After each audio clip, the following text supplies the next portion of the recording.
कोई बात चिरैया ठाड़ी मन पर आ जाते ही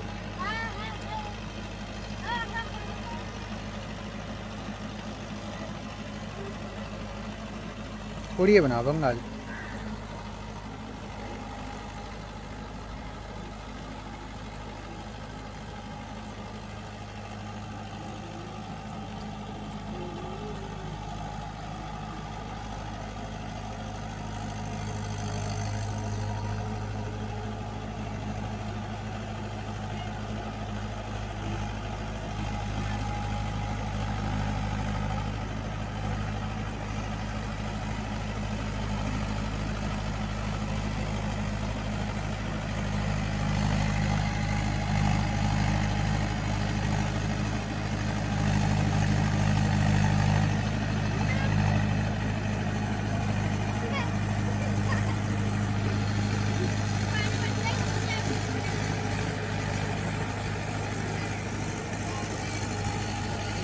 चलो।